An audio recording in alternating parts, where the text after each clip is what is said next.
Well, I'd like to tell you a little bit about my longbow here.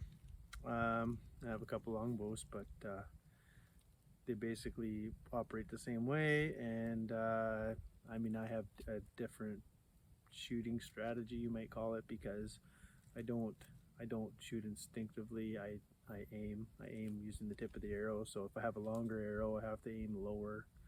It's just the way it is. So I try to keep things consistent, and I try to remember what's what when it comes to switching bows and switching tackle. Um, One thing I always monitor is my brace height, which is this distance right here from the inside of the grip to the string. And if that's changing, then obviously things are changing on the bow, and I need to maintain that distance all the time to get proper arrow flight. I'm always shooting my judo point arrow here. I mean, it's not quite a judo point anymore. She's not withstood the test of time. A little bit of mud on there too from shooting it in the mud. This is important to me to keep my confidence up. I'm walking through the woods. I might see a stump or something. I might let that stump have it just to see where I'm at. If my arrows are veering left or right, I will check my brace height and see if it's changing. Like, it's possible that the string is stretching and or even slipping. It's a Flemish string, so it's not a complete D loop. I make them myself, but once in a while I have a little problem. Not so much lately, but in the past. I piggyback this little judo point arrow on here because otherwise she doesn't fit in my quiver. I mean, now it would with no claws on it, but usually these judo points have claws. So the way I did this, I modified. There's these. I don't even know what they're called, but there's these add-ons. They were designed to clip to one arrow, and then basically piggyback another arrow with another arrow. So you could put a judo point or another arrow. Let's say the arrow that you plan on for your first shot, you might pull that off and then leave the arrow that you had connected with these rubber grommets for the next shot. But what I did was I just cut one in half, and truth be told, I lost one, so it was basically useless without two.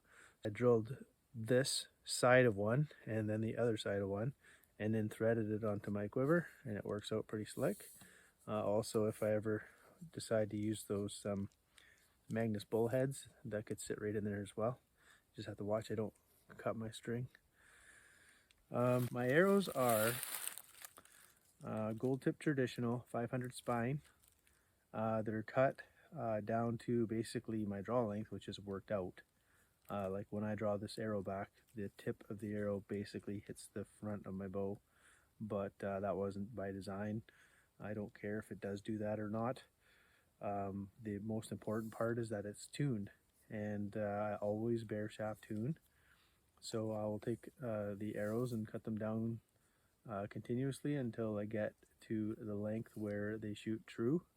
There's lots of information about bare shaft tuning. My setup is a 250 grain grizzly broadhead, single bevel, two blade. I love these broadheads. They're sturdy. Sometimes I lose them if let's say I shoot an animal or miss an animal, and it goes through and then it goes part way through and the arrow breaks, and on the blood trail I don't find the arrowhead. But they're very, very, very durable, and because of the 25-degree bevel, they're very sharp. They hold a good edge. I touch them up on a regular basis, however, just to make sure everything's good. You want them sticky sharp, so like if you put your arrow on your thumbnail and you slide it along, it should kind of grab with almost no downward pressure. I mean, if it's not grabbing, it's not sharp enough. I mean, you need these things razor sharp, like shaving sharp. You can't get them sharp enough, let's put it that way. My overall setup would be considered, I think, these days to be a little light. I have a 250 grain head total, so I bought a 155 grain broadhead, and I have a 100 grain adapter in there. So as far as front of center, I mean, I don't know the percentage, but she's up there a little bit. It's not bad. All I can say is this setup is a compromise. Ideally, I would like to have maybe 100 more grains weight on the arrow. However, that my trajectory suffers greatly for that. So I slowly moved into this setup based on experience killing animals. This particular setup will obviously go right through a deer. Like the fletchings will go right through a deer if it's a nice vital shot. Will it perform well if it hit a bone? Not as well as if I had that extra 100 grains. So, but what I like about it is my aim point is good. Like, I mean, I have a good reference point of aim, and my range is reasonable for the trajectory out to 25 yards. So and that's my maximum range. I mean, I probably wouldn't even want to hazard a shot at a deer at that range, but definitely bears I've shot at that range. So bears don't seem to like move while the arrow's in flight quite as the same as a deer. So what more can I say about these arrows? Oh yes, I have oftentimes find that my feathers are starting to come off a little bit, and so what I'll do is serve on some. This happens to just be dental floss, and I'll just serve that through there, and just to make sure that okay, so maybe this one feather was lifting off. I glued it back on, dental floss it up. I see no difference. I mean, I shoot grouse with arrows like this, so that's the level of accuracy that I'm looking for, and it definitely doesn't affect anything. I mean, it's nothing of any consequence. Oh, also, a good point about sharpening these broadheads.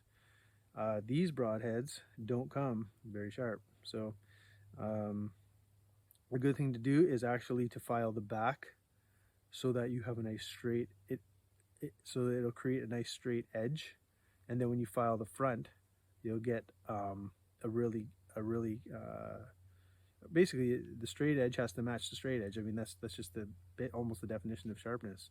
And what I found is like maybe due to some manufacturing or whatever, if a lot of times you'll see that, as you can see on this broadhead, you can see where the file touched and where it didn't. Once you have a nice shiny edge up at the top here, you're using like a bastard file to file that down. And then also I use the same file to file this edge down. And I basically just put the file down and just work the file back and forth on the bench.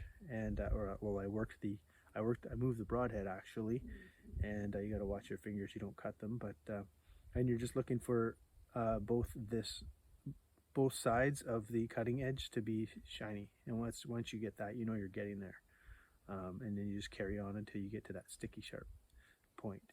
So yeah, that's a good point. I overheard that at a campfire at Michigan Longbow Association. Somebody was guiding somebody on how to keep their tips sharp, and once I heard that, I mean my sharpening prowess went up a couple notches there. What else can I say about this bow? I mean, okay, so I'm not a huge dude, so I don't have a long draw length. And so in the end, when you look at this setup, it's a 62 pound at 28 inches, which I think I draw it to whatever this arrow is. I think my draw length officially is something like 26 or 27 inches. So if you do the math, I have a 7-inch brace height. And when I draw the bow, basically my power stroke turns into be about 20 inches, which is not the greatest. I mean, if somebody can squeak out another couple inches, that's like 10%, right? So so that's why I've been trying to balance that sweet spot between, you know, arrow weight and trajectory. And there's no doubt that a heavier arrow will penetrate further. And if your range is, you know, say 15 yards, something like that, and I think if I was to just commit to shooting 15 yards only, I think I would probably add 100 more grains to this setup, because it's quite a big difference in penetration. So, but anyway, that being said, I shoot as heavy a bow as I can manage easily. So I mean, that sounds like contradictory, but I can shoot this when I'm cold. I can shoot this when I'm tired, or I can string it easy. It's right in that ballpark. I used to shoot a 70-pound bow, which I wouldn't be drawing to 70 pounds. Like, the way it works is these are rated at 28, so I'm easily 4 or 5 pounds lighter than what it says. So I might be drawing this one to like 58 pounds or something. So, but you can see, like, when I draw it, I mean, I'm getting right to the end of my arrow, and then well, here's a good time to talk about my tab. Okay, so this tab was a belt. I mean, I lost my tab. I was on a hunt last fall, the last late season deer hunt, and well, I lost my other shooting tab. I keep it on my bow, and for some reason it fell off, or maybe I just put it in my pocket, being maybe a little bit cold, or not able to put it on my string. But what I do with it is I keep it tied to my bow like this, right, like that. And well, I shouldn't lose it, although I did lose the other one, don't know how. So that just hangs on there, and then when I grab my bow, it's ready to go. I have everything I need. I don't use an arm guard, so so there you go. About this tab, though, this is a little bit of a science experiment. It was at the time, but it's worked out, and I guess I haven't seen anything wrong with it, so I haven't changed it since last fall. But what it is just a tie wrap, like a plastic zip tie, and the end of my belt that I was wearing. See, so you can still see there's a hole in there. So fortunately, I haven't gotten too fat, so I had an extra bit of belt to make a shooting tab. Now, what I shoot, I read once that it was you should have about 80% of your pressure on your middle finger. So I just use my middle finger, and that's how I've been shooting for quite a few years now. And I just put I guess I use all my fingers, but I really am only implementing that one finger. And if I do use this finger, it kind of gets penalized a little bit, because it'll hurt a little bit. So, easily over 80% of my string pressure is on that middle finger. And I think it's good because also the coordination of your fingers as you release, I think is a factor too in accurate shooting. So since I went to this method, I've been shooting a little more accurate. I'll show you how that looks when I draw back the bow. Actually, what I'll do is I'll actually shoot this judo point and give you an idea how I operate. That's another point. I'm glad you brought it up. The when I draw back, I guess the idea is to release the arrow and follow straight through. So what I do, instead of quite exactly doing that, is I actually force myself to pull through. And because my finger is now on my anchor point, which is on the top of my canine tooth, sort of nestled between my canine tooth and my cheekbone, right in there is where I anchor.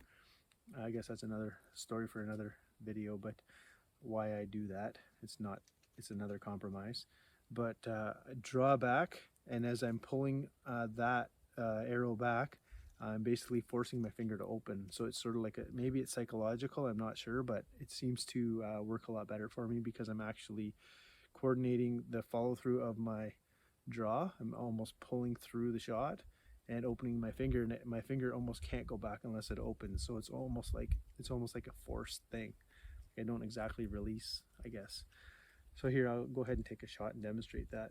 It's pretty rocky here, but I'll see if I can find a spot to aim here.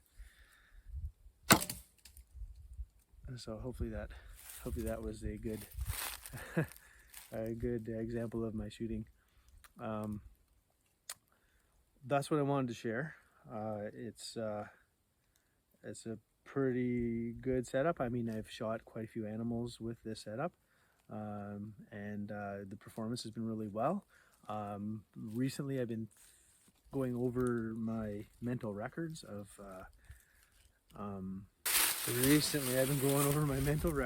animals I've killed, and most of them that have dropped in very close sight, surprisingly, 2-blade broadhead versus the 3-blade broadhead. Explanation, I don't know, it's counterintuitive as far as I'm concerned, because you got 3 wound channels versus 2. I mean, 1 wound channel, but 3 blades going through. I really believed in 3-blade broadheads, but for me, the proof is in the pudding. I've pretty much switched to the 2-blade, and I don't know if I'll look back now. Yeah, okay, maybe I don't get a good blood trail sometimes, like not as much as you might get with the 3-blade, but I'd take a short trail over a long blood trail. You know, a short tracking job, or even just a reconnaissance mission, you know, like a very, you know, within 100 yards, if the animal's dead, well, I mean, we'll find it. So